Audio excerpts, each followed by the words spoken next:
श्राद्ध करते हैं हिंदुओं में, श्राद्ध पक्ष में जी। पितरों को करवाते हैं, तो जैसे कई सालों तक करवाते रहते हैं, तो इसमें ये भी तो होता होगा ना सर, क्या पितरों का पुनर्जन्म भी तो होता होगा? हाँ हाँ होता है ना। तो फिर जैसे पुनर्जन्म हो गया उससे बाद भी हम करते रहते हैं, तो उसका फल मिलता है उनको? निसंदेह मिलता है। क्या विज्ञान इसका? जैसे जैसे किसी का जन्म नहीं हो गया होगा, नहीं, आपने तो ये कहा कि वो मान लीजिए पुनर्जन्म हो गया, उनका जहरा पे आ गए हैं, मान लो फॉर एग्जांपल वो इंसान ही बन गए कहीं किसी योनि में जाके, हैं, ये तो बहुत छोटी बात है। लेकिन कई ये भी कहते हैं कि मान लीजिए कि वो साधना करके या क्षणिक काल था, मान लीजिए छोटा मोटा काल था, और उस पुण्य जो मान लीजिए उस काल को बिता करके वो मान लीजिए कहाँ चले गए, भगवान के धाम चले गए। अब वो तो वहाँ रहे नहीं, तो फिर उसका पिंडदान का महत्व क्या है और उस उपयोगिता भी क्या है? ऐसी बात नहीं है। जब भी आप पिंडदान करते हैं, है ना, पिंडदान मतलब कि आप किसी के निमित्त मान लीजिए कुछ ऐसा विज्ञान क्रिएट करते हैं जो उसके लिए तुष्टि पुष्टि का कारक बनता है, उसको सामर्थ्य प्रदान करता है। किसी निर्बल को सामर्थ्य आप देते हैं या उसके निमित्त कुछ आप ऐसा संकल्प, शुभ संकल्प लेते हैं। मान लीजिए हमने किसी के नाम शुभ संकल्प लिया, तो शुभ संकल्प लिया या प्रार्थना की किसी के लिए, तो वो जीव तो कहीं भी रहे, किसी भी कालखंड में रहे, उसके लिए प्रार्थना उसको स्वीकार हो जाएगी, पहली बात। अब मान लीजिए कि वो आपका प्रश्न ये था कि कहीं जन्म ले लिया, उसने धरा पे आ गया, वो किसी भी योनि में आ गया, किसी वर्ण में चला गया, तो जहाँ भी वो जिस भी योनि और वर्ण व्यवस्था में रहेगा, तो उस पुण्य प्रताप से जो आपने संकल्प किया है, तो उसके जीवन में अकस्मात कुछ ऐसा होगा जो कि एक आलोप सडन उसको लाभ कराएगा। जो भी आपकी भावना रही, मान लीजिए वो सांसारिक दृष्टि से सामर्थ्य को प्राप्त करेगा, वैसे शारीरिक बल को प्राप्त करेगा, कोई आपदा विपदा उसकी कटेगी, यानी कि उसके अनर्थ की निवृत्ति करके उसको अर्थ प्रदान करेगा, चाहे वो अज्ञान का अनर्थ हो या फिर जो संसार का अनर्थ हो, तो उसको निवृत्ति करके अर्थ की प्राप्ति कराएगा। इसी तरह से मान लीजिए कि वो भगवान के धाम ही चले गए, और धाम जाने के बाद में भी मान लीजिए आपने वो कार्य किया, तो उनकी भगवान के प्रति जो प्रीति है वो और ज़्यादा प्रगाढ़ होगी। उनके भगवान, कहने मतलब है भगवान की तरफ से उनको क्रेडिट मिलेगा, आशीर्वाद मिलेगा कि देखो आपके ऐसे वंशज हैं जो आज तक आपको पिंडदान कर रहे हैं, आपका ऐसा है। तो वो एक बहुत बड़ा हमारे लिए बेनिफिशियल है। मान लीजिए हम भगवान के लिए जो कार्य करते हैं, जो भगवान को प्राप्त हो चुके हैं, वो तो भगवान के लिए ही हो गया ना। जो भगवान में ही मिल चुके हैं वो भगवान के लिए निमित्त हो गया।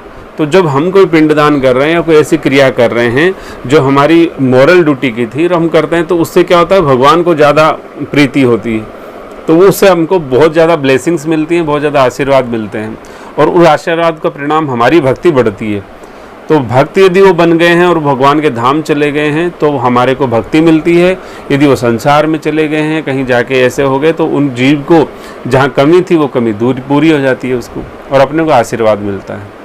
तो हर दृष्टि से ही ये हमारे जीवन का अनिवार्य कर्म है जिसको हमको करना ही करना चाहिए। बस इसका विज्ञान जो है सनातनी होना चाहिए, बिल्कुल एक विशुद्ध सनातन की रीति और नीति से करना चाहिए।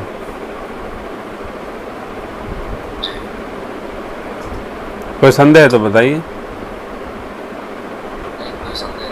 इसके अलावा श्राद्ध के अलावा कुछ और भी कर सकते हैं उनके लिए? हाँ, ये श्राद्ध पक्ष में आप उनको श्रीमद् भगवद गीता के मूल पाठ करा सकते हैं। जैसे आप ये समझ लीजिए, प्राय तो आजकल सभी वर्णों में ये हालत ख़राब है, लेकिन ये मान के चलिए कि कम से कम क्षत्रियों में तो प्रेत और भूत मिलते ही मिलते हैं। क्षत्रिय समाज में प्रेत और भूत बहुतायत में मिलते हैं, जिसको कहते हैं ना थोक में, तो सारे थोक में मिलते हैं। क्योंकि समस्या क्या है कि इनका खान पीन भी अशुद्ध ही रहता है, पहली बात। दूसरी बात क्या होती है कि ये जो है पहले तो सारे युद्धों में काम आते थे, आज भी जैसे कि बहुत सारे क्षत्रिय समाज के बच्चे ऐसे हैं जो सेना में रहते हैं, तो कहना मतलब है कि उनकी जो है पितृयोनियाँ या इस तरह से जो अधोगतियाँ, ये चांसेस बहुत ज़्यादा होते हैं, और खान पीन अशुद्ध होने की वजह से चांसेस बहुत ही ज़्यादा होते हैं कि उनकी अधोगति होती है। तो हमारे यहाँ पे हर घर में पितृ और प्रेत होता है, तो इसलिए वो परेशान ही घूम रहे होते हैं। इसलिए उनके हर जो भी आपको संज्ञान में पता लगे कि साहब अमुक हमारे ये थे, कहीं सुनो, आप किसी से सुनो मान लो, तो भी आपको उनके लिए प्रयास ये करना चाहिए कि कम से कम मूल पाठ तो करवाई देना चाहिए, तो मूल पाठ करवाने का सिस्टम ही बना लेना चाहिए कि भाई अब पितृपक्ष में मूल पाठ उनको लिए सबके लिए करवा दिया जाए और फिर विधिवत सबका पिंडदान कराया हो एक बार। तो ऐसा किया जा सकता है। एक बार क्या हुआ कि हमारे राम को लगभग मेरे ख्याल से 5-6 साल ज़्यादा हो गए होंगे, तो उस समय एक ऐसा ही अजीब सा एक प्रेरणा होने लगी बहुत ज़्यादा, जिसको कहते हैं ना कि एकदम बलात् जो प्रेरणा होती है और वो हमें रुक नहीं पा रही, वो है ना, इतनी ज़्यादा बेचैन कर रही थी, रात दिन भर उसी का चिंतन छाने लगा। और वो क्या था कि आपने सुना होगा, आप सभी लोगों ने सुना होगा, भानगढ़ है एक अलवर के पास में।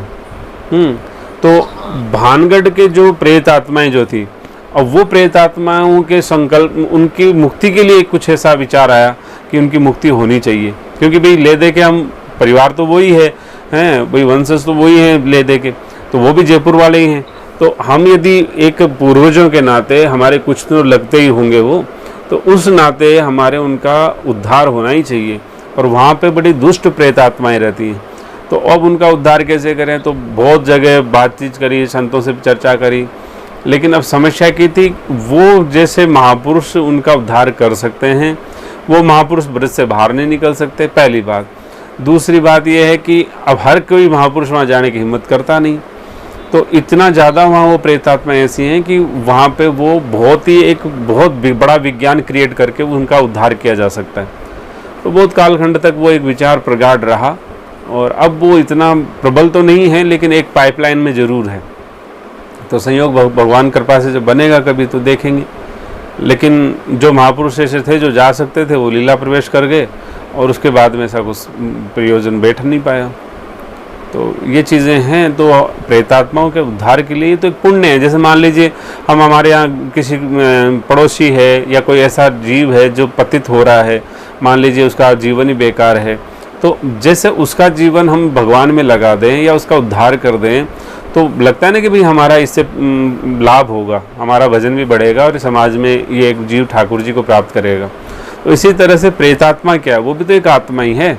तो आत्मा के लिए भी यदि आप शुभ कर्म करते हैं और उसको भगवान की तरफ गति दे देते हैं, तो उसकी भी ब्लेसिंग्स, उसका आशीर्वाद भगवान उतना ही देते हैं जितना कि उस प्रत्यक्ष जीव का देते हैं। जबकि प्रेतात्मा का ज़्यादा मिलता है, वो बहुत दुखी होता है, इसलिए प्रेतात्मा का उद्धार ज़्यादा जरूरी होता है। तो वो निस्संदेह करना चाहिए, सभी लोगों को करना चाहिए। प्राय तो आजकल तो सब जगह प्रेत घूमते हैं, इसलिए सबको करना चाहिए। राधे राधे।